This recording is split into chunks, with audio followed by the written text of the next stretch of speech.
Hi, welcome to World of Braiding. My name is Joy Fido, and as usual we got something exciting in stock for you today. We're going to be talking to you about something that just came into our mind and we thought it's important we share it with you. So welcome on board.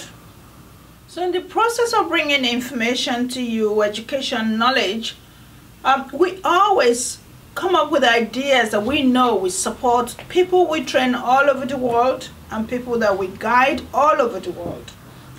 So something really unique came up, and the question was, how do I run a business, a minority business in the Western world? Now this is very important because most of my viewers are all aiming to offer services that are not known as mainstream business. Braiding, natural hair designing, running small businesses from home and things like that. So it became very, very clear. How do you run your business without getting into this tangled web of dealing with the system that we live in called the Western world? And so here today, we are going to be supporting you and guiding you with what I call my 7 top tips of how to run this minority business that we have and we share in a world as big as we live in, especially here in the Western world. And how do we cope in the process of dealing with these so many systems that we have to deal with? So we're here with the 7 top tips, and then we're going to take you through them. So these issues come up when we experience them. We experience something, then it hits us. If we can experience this, then somebody else out there is probably experiencing such a thing, and how are they coping? I mean, if it comes to us, which we know we've been in this industry and been in this business for so long, and we come to experience things like this, then you who is just starting and is about to start, how do you deal with such issues? I mean, survival in the Western world, as far as I know, it's very, very difficult. Lots of people out there, especially people in the underdeveloped world, they like to call us, we sit down, we think things are so great out there in the Western world. Wow, education is there, and you know, there's so much, what do you call it, civilization going on, and everything is computerized, so life is amazing and people are making so much money and everyone's happy. But reality is not like that. Like one of my friends would say, whenever she gets calls from her family back home and they say to her, we need lots of money, we want to be like all the celebrities in the movies and things like that. She says to them, you know what, they live in the movies. I don't see them. I may live in the US, but I don't see these people myself. And I certainly don't live the kind of life that they live. And you know, another friend says to them, okay, hold on the phone, I'll go into the garden and get the money from the apple tree in the garden. So these are realities of our times. We live in the West don't necessarily mean we're having such a ball or such a fantastic time. So when someone says they want to run a business in this same system, things could really, really go bad. And we are here because we've been doing this for so long. We are here to be like a guide for you, especially if you're looking up to us for survival or to grow your business. So yes, I'm going to come up with my 7 survival tips that's really helped us to grow this business the way we are today, to the point that we can chat with you about them. So stay tuned. So this is where the issue is. The mainstream media out here give these amazing images and glamorous, beautiful images of how amazing the Western world is. And everyone out there buys these images. The reality of this is completely far from what you're seeing on the television and you're reading in the papers made by this mainstream media. You know, however, there are so many things that are not exactly what these images try to present to us. You deal with issues like racism, like unfairness, like bigotry, all kinds of things, and all of these things are happening in schools, in the workplace, in businesses. It's as if it never changed from the slavery times. I mean, today you might call them whatever other name you want to call them, but these things are still existing in these societies that we live in, that comes up with this impression that everything is fine and we live in an amazing, fair society. That is not the truth. And so, running a business like ours that we have been running, we have come across all kinds of things. All kinds of things. So I'll give you some of the examples. But what really pushed us to come out with this particular topic and talk about it today is, we know we're running a business and we have clients out there ready to buy our service. They want it because we know we're supporting people. We are helping to equip people with a skill. We're empowering people with a skill that actually helps them to create their own jobs, to run their own businesses. Now, we know that is real because it's not imagined. We have clients all over the world who are running successful businesses based on what we have taught them. But sometimes when some of our students want to get on the ladder of coming to us to come and train, and they go to these various organizations and various councils and places and they seek for help. I want to take up a training called this and I want to be able to run my own business when I'm done. Then they hear things like, oh, that business is not mainstream. Now, some of the questions I ask is, what is mainstream? What do you understand as mainstream? Who are your clients? I ask you all the time. Whenever you decide to take on a training, the first question you should ask yourself is, who is going to be my client when I'm done? This skill that I'm picking up, who am I going to practice it on? If you cannot practice it on yourself or on your family and friends, who do you think is going to sit down and ask you to attend to them? So, if you wanted to take up a training and they're saying to you, it has to be mainstream, you have to be ready to offer your skill to mainstream. And I've had so many students say to me, people who study cosmetology, hairdressing, beauty. My daughter's studying beauty right now, and when she started, they're giving her products that don't even belong to her kind of skin. So you are going to study something like that, and then you finish, and who then becomes your clients? So if you don't have clients you want to attend to and someone's trying to force you to take on something that's not going to be useful to you, it's of no use to you. You're wasting your time, you're wasting your money. I did hairdressing and I experienced it. And I know lots of people who have studied hairdressing.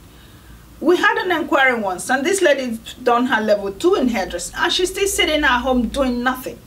My question was, but you've taken a course for 2 whole years. Why are you not doing something with it? And she said, I really can't use it because I need to have this and I need to have that and I need to have that. But what we teach you, you don't need all of that. You have a comb in your hand, you have the skill in your hand. That's it. You can sit anywhere and practice it. So it is important for you to start understanding the system you live in. People telling you you cannot take on our training because as far as they're concerned, it's not mainstream. Now you have to read between the lines. You have to decide for yourself what you want to do. Who do you want to attend to when you're done with your skill? And how valuable is this skill going to be to you? 3 years, would it be wasted? 1 year, would it be wasted? So you have to take on decisions.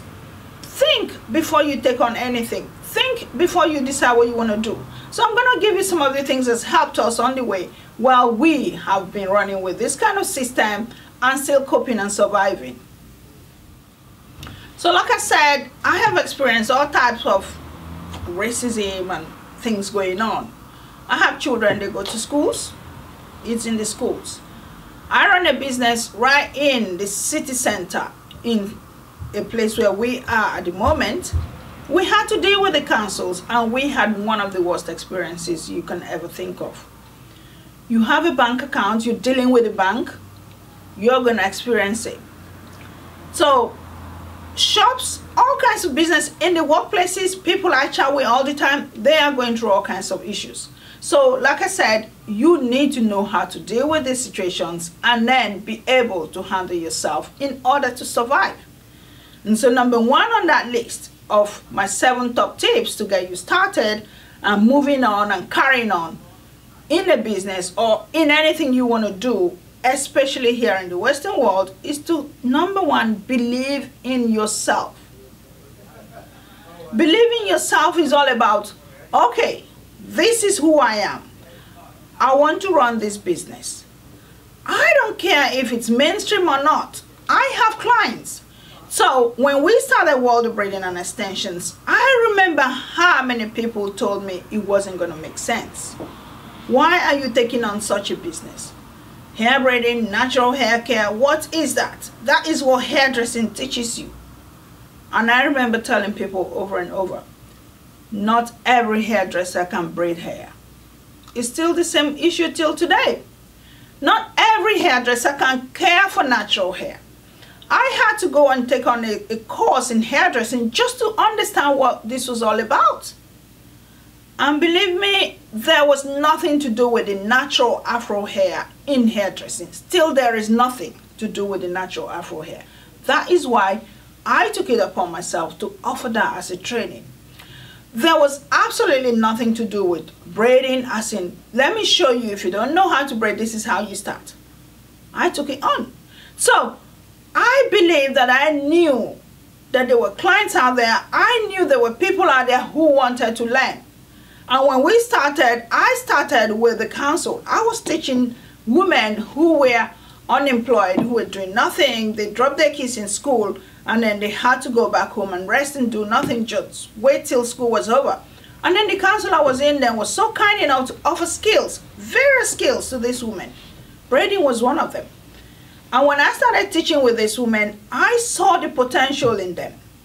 I encouraged them to set up small things at home while their kids were in school and start offering their little skill to their friends and see how that takes up. It took up really well and people were excited. That was how the whole thing started. But people were telling me it was not going to work. And I knew I had something great in my hands. I refused to listen to anyone who told me it wasn't going to work. So this is the kind of thing I'm trying to empower you with. Once you know that what you are offering, and you know, you believe in the idea you have in your head is making sense to you, you can relate to it. You can create images of it in your head. You can see how it's going to take off. Simply take it on. Take it on and face it. Don't listen to no one telling you things like, this is not mainstream. My question to such people is, am I attending to mainstream? Are my customers mainstream? If you're a minority in a mainstream, there are still minority people hanging around looking for services. I mean, when people like Madam Walker started offering hair care to black people, did anyone ask her, oh, look, you're not attending to mainstream? I mean, here in the UK, we have people like Dark and Dryden.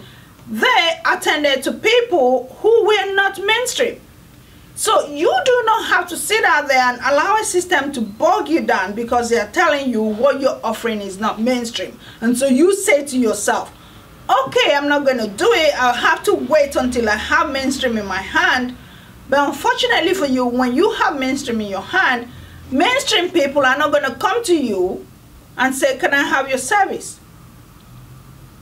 I have students in training who've done different courses in so-called mainstream, and no one employs them afterwards. They have to deal with it themselves. And if you don't offer services to the kind of clients you want to deal with, you'll be stuck with skills that no one wants to buy off you. So simply believe in yourself, know who you want to attend to, and take it on. Another quick advice I'm going to give you while saying believing in yourself is, do not sit out there once you started whatever it is you want to start and wait for people to praise you and say to you, what an amazing person you are. Look at this skill you're offering, fantastic. Here is an award. Here is accolades. Let's clap for her. Wow, what a fantastic person. If you sit and wait for such things, sometimes it's never going to happen. I've seen people who offer absolutely nothing and they get these amazing awards. And you ask yourself, what did they really offer to the public that they've been given awards? It is all about who you know. Most times when you hear about these awards here and there, oh, she's the best in whatever and she's the best. Sometimes people buy it, they pay money for it. Sometimes it is who they knew that's put their name up for it. So I don't sit here and wait for anyone to offer me this amazing award and say, wow, you have done so great. All I feel great about is I've been able to offer people skill that they are able to use in empowering themselves, in enriching their family, in gaining a business that they can really run on their own and believing in themselves and having back their confidence. I've had to deal with all types of people, all types of women who lost their job and thought there was no more hope. I had a client one time and she called me and she was practically crying. I've just lost my job. I don't know where I'm going to start from. And I said to her, don't even have a headache. When one door closes, a window opens. And this is your window. It may just be divine intervention. Maybe there's something asking you to come and take on this skill. I have been through it, so I can relate to people when they're in such situations. So I don't sit here and wait for anyone to give me an award, a gong, and I go, wow, I've done something great. I'm the winner of. When you decide to offer something, it's coming from your heart. You know what you're giving. Go ahead and give it to your clients. Go ahead and give it to your own society, the people that you know you're willing and happy to help. Okay, so number 2 tip is you must love yourself. Now there are people out there. You remember we've talked about mainstream and no mainstream. People are going to be sitting out there. The minute they see you're making sense of whatever idea you're having and you're making sense of your business, they're going to start looking for ways to make you come down, to bring you down. And I like to tell people that these are spiritual warfares. If you tend to believe in the Bible, you come across passages that's telling you that you have to face people like that. Now they'll pick on everything, personal issues that have absolutely nothing to do with the business you're offering. I mean, I've been told a few times on YouTube, oh, I don't understand your accent. And I say to such people, okay, so what language do you think I'm speaking? I mean, coming from my background, it's a wonder you can understand me at all. Because if I speak my language to you, you're not going to understand it. So deal with it. And so you have all kinds of people pick the most unnecessary parts of you. Some will say they don't like your face. Some might say they don't like your height, your weight, your hair. So when they start picking on you unnecessarily, if you're a weak person, you're going to start being self-conscious. You start feeling sad. And from feeling sad, you feel inadequate. You feel inferior. Depression comes in. You lose focus. You forget what it was you wanted to do. Now, my advice to you is you really have to learn to love who you are. I say to people, your creator did not make a mistake. You were created for a purpose. You never know, maybe this business idea you're coming up with, it may just be the purpose you were created. And so, simply love who you are. Whenever people pick on anything personal on you, tell them you know about it and you love it. If people like Danny DeVito, with the height he has, could achieve such greatness in movies and still be proud of himself, what stops you from being proud? It's nothing to do with your physical ability. It's something to do with your mental ability. That's what I say to everyone. So it's not your height that determines how great you are. It's not the face you have that determines how great you are. I've seen beautiful people who don't even know they're beautiful. It's not your height, it's not your accent. It's what's inside you that makes you who you are. And so love whatever you see in that mirror that's called yourself. Don't give up on yourself. Once you believe in yourself and love yourself, people will let go. They will move on to the next person who is so fragile and is willing to give in to whatever they throw at them. We have seen all types. I have personally had to deal with all types of issues, and it hasn't stopped me in any form. So if I am not stopped, I don't know why you should be stopped. So while we're still on this topic of loving yourself, we had an experience once where we were in this location that was supposedly highbrow and, you know, for people who are high up there. And one of our friends who had a food business, a Caribbean food store. She came in the same usual way everybody comes into a location, and she did all the paperwork and everything was fine. They knew she was going to offer food for her service, and they were okay with it. Now, it wasn't up to 3-4 months down the line, everything was wrong with her business. They started having issues with the fact that her food smells. You're selling food, for crying out loud, it will smell. But the funniest part of this whole issue, when you can tell the minority businesses where their problem is the same location had another type of restaurant that was well known in the neighborhood. And somehow you could smell that food a mile away. But no one had issues with the smell of that food. It had to be the minority business that had smell that everyone was complaining about. So how do you account for that? But I mean, luckily we moved location, and luckily my friend moved location, and she's moved on and carried on with her life. Some people would have packed up and said, that's it, I'm not offering any more business. So you are going to meet issues like this, and you have to learn to live with them, and you have to learn to overcome them. That's the whole point of what this topic is about, is for you to believe in yourself, love yourself, trust yourself, and do whatever this idea is that's going to be out there for you and your clients. Number 3, be happy with yourself. And I really insist on that. The reason I'm saying that is some of us, and this is so normal for all of us, we hear lots of voices in our head. One is saying, no, you know, what you did there was wrong, you shouldn't have done it that way. And then I was saying, no, but that's just the way life is. Now, it is normal for you to hear things or to see things that you didn't really want to do. So, if you find that something hasn't happened the way you wanted it to happen, don't be your worst enemy. Some people are like that. And even here, when I'm in training with my students, they've tried to create a cornrow in a particular way. Oh no, that cornrow didn't sit exactly how I wanted it. That's it. They start judging themselves.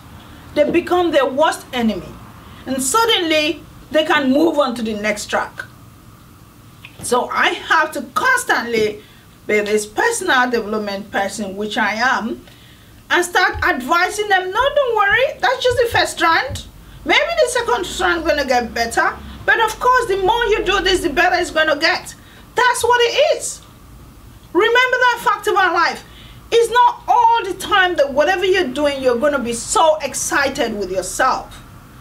Don't be your worst enemy. And if things don't turn out exactly how you want it to turn out sometimes, don't stress yourself over it. Just remind yourself that the next one will be better. And remember that when it happens, great. Be happy. Be excited with yourself. You know what? We've done it. We've achieved that one. Let's move on and do the next one. So please, don't be your worst enemy, and don't allow people out there to talk you down and you take it on and then help them to drag you down. Because at the end of everything we do, what people say is whatever you hold in your mind is what you become. So that person in you is the person inside you. The person inside your mind is the person that becomes who you are. So when people try to talk you down, people try to do things around you, and you accept it, you are the one really empowering them to do it. So number 4, make mistakes. This is my very good tip to everyone. You must make mistakes. Mistakes are what makes life what it is. I don't know anyone who achieved greatness without making mistakes. I mean, it's so weird that here in the UK, most times when someone becomes bankrupt, he becomes the worst thing that happened on earth. But from what I hear about the US, the minute you become bankrupt, it's even easier because the system now sees you as someone who's made mistakes and now can learn from it. That's what life should be. You learn from your mistakes. And the same thing applies to our training. I say to my students, you're not going to expect that first round of single plus to be the best. You must make mistakes. Because when you make the mistakes, you now know what you don't want to do again. And so I always encourage people, carry on with whatever it is you want to do. You have to learn This is what they call experience. Because it is only after you made your mistake, you gain experience. I had a student once, this is quite a weird story. This student came to us, she went for one of our most expensive training. And she gained all the skill. I was really, really proud of her. But her dream was to set up her home and, you know, start from there, build up on her customer base and, who knows, move it forward. Then she finished and she set up in her room and was ready to move on. But somehow the mistake she made, again, maybe not a mistake, was to let her landlord know that she was planning on having clients over to get their hair done in her room. And he went crazy. Again, as usual, not giving the small business a chance. Oh no, you cannot operate from here. But according to her, she did let him know when she was moving in and he was fine with it. And now she's in, suddenly he's changed his mind. And what did she do? She gave up. She gave up on this dream of turning things around and running her own business and ran back to her old job. After she'd invested such amount of money and time, when I heard about it, I called her and I said to her, I gave her options. Why don't you go rent a chair in a salon? Why don't you come work with me sometimes, once in a week? You know, so many options. She wasn't prepared to try it again. Now, this is just nothing when you're going into the world of business, because seriously, that is nothing. I mean, we've had to face someone march into our shop and say, I am a bailiff and I've come to close you down. How would you deal with that? For the silliest of excuse. And I stood up and I faced him and said, you have no right being here. Do you mind get out of my shop? So you have to stand for yourself, because they are going to find every excuse to be on your case. And if you fall at the least instance, what is this chance you're ever going to grow? So mistakes are normal. Make them. You wrote a letter and you didn't go to the right place. So what? Someone called you and you thought something was going to be that way and it didn't turn out that way. Not the end of the world. So you're going to have to face mistakes, deal with them. It's happened. Okay, it's happened. I've learned from it. I'm moving forward. And that was what my friend, the one who had a Caribbean restaurant, said to me when we were leaving that particular location. She said, Joy, we have made this mistake of coming to a location like this and look at what's come out of it. We're not going to make that mistake again, are we? Because if we make it, it means we haven't learned any lessons from it. And I said to her, it's not going to happen again. And since then, I've learned a lot from that. So it's for you to learn from the mistakes you make. They're not there to break you. They're there to strengthen you.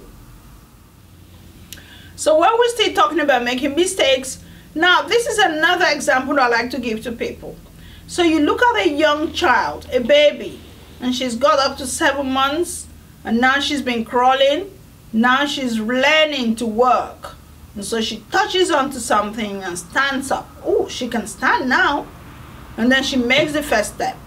And she can't handle it and she falls down. And she stands again and makes the second step. Can't handle it, falls down. This will carry on for a period until she gradually gets to understand her feet. And that's when you see this child start to walk. So that's the same thing with us. We should put our first foot forward. It's not working, we fall down. And we stand again and face it again. So children don't give up.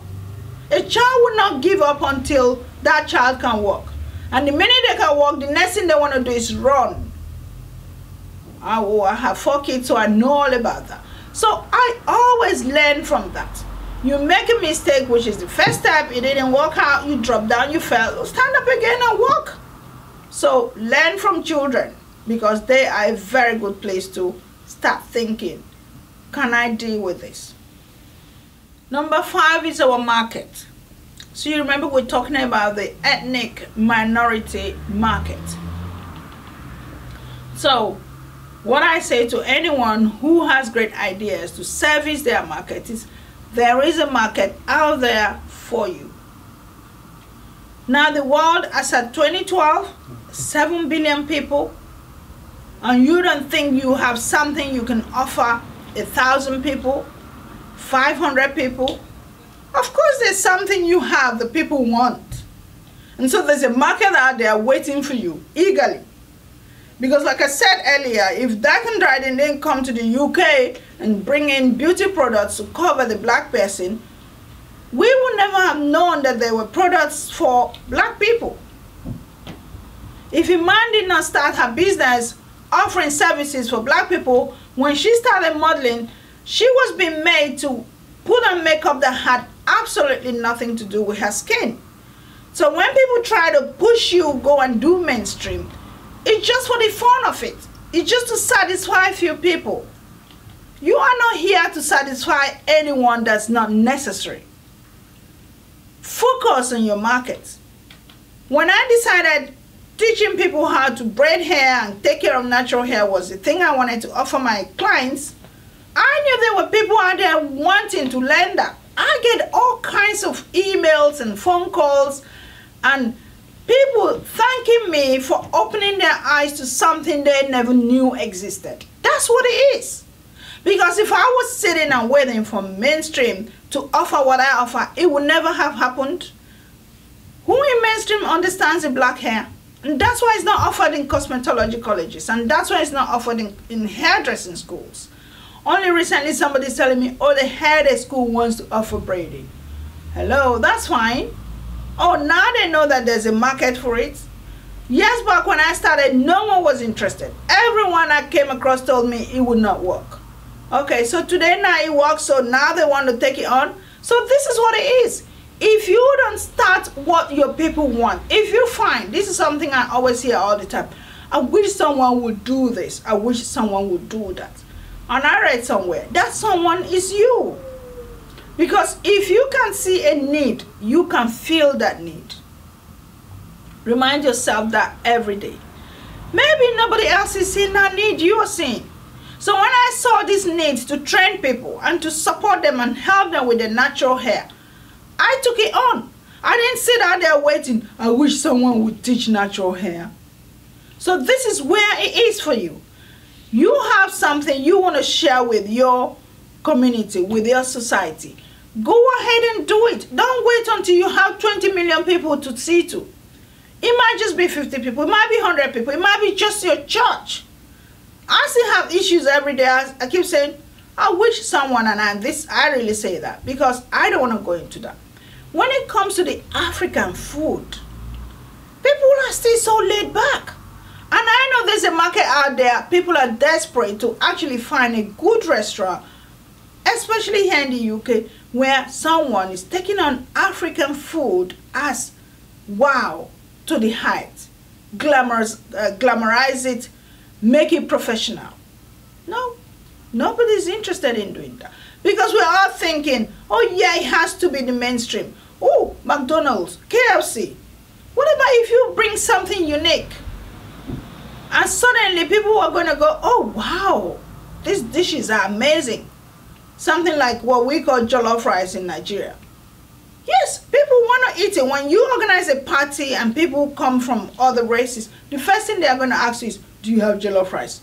So why are we not thinking we could offer people in a lovely restaurant, in a lovely environment, that service of giving them Nigerian dishes, African dishes? So that's what it is. You don't have to go out there and try to satisfy a market that's already full.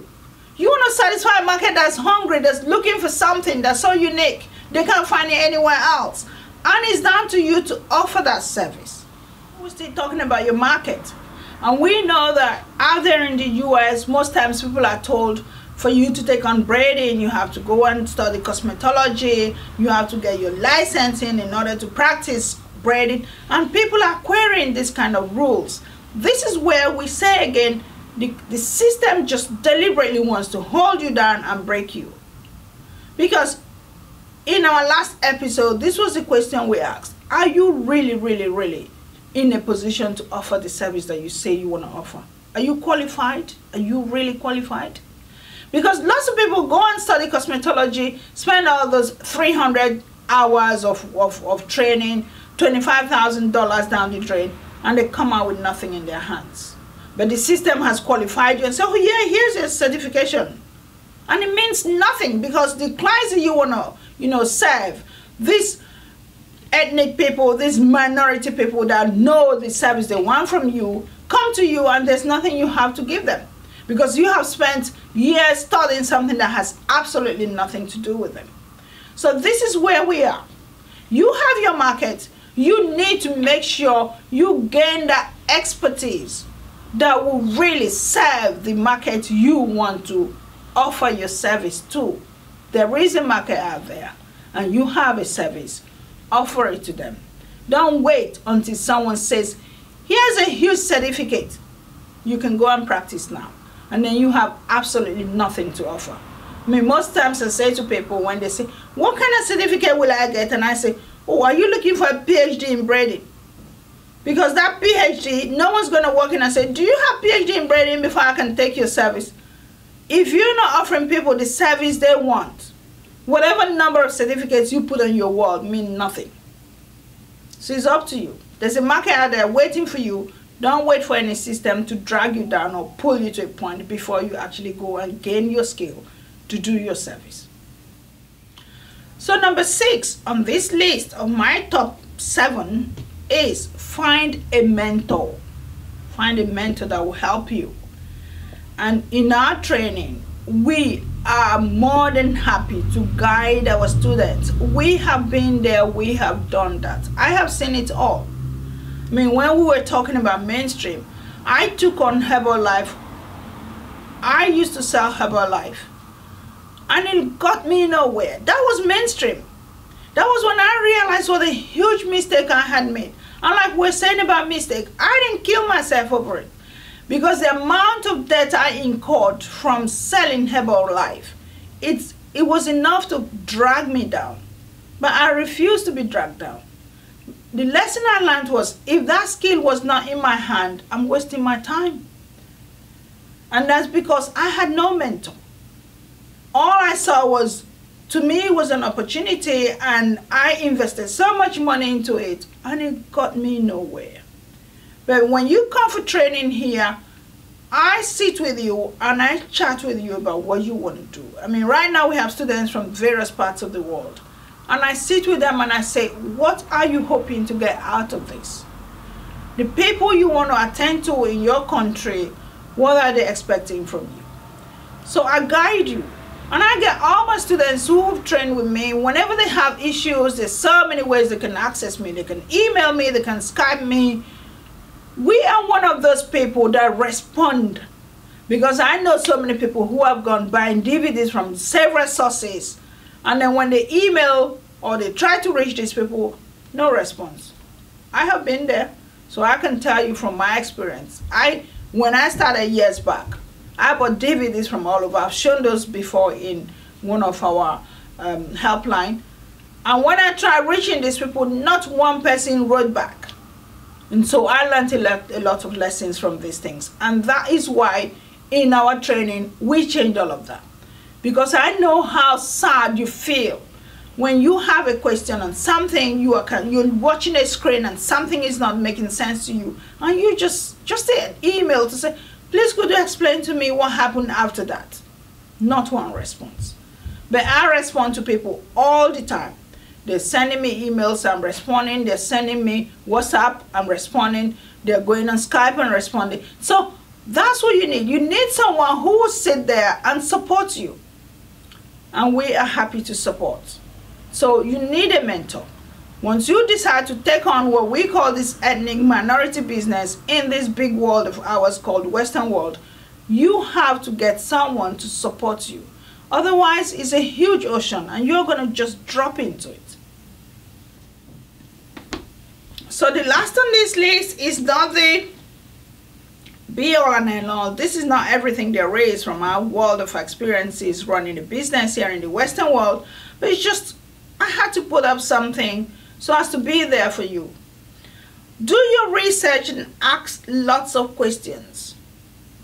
And luckily, the internet is one huge ocean. We're talking about ocean, is a huge ocean. The beauty about the internet is there's nothing you ask today. There's nothing. I don't know any topic I've gone on the internet to ask that I don't get an answer. It might not be the right answer, but some answer comes up.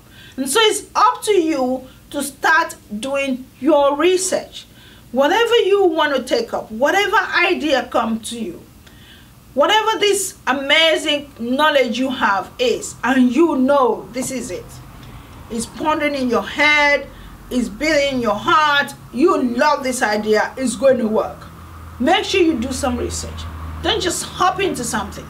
Don't go train all your money into it. And I always say to people, remember to ask lots of questions, especially when you decide you want to take on any training.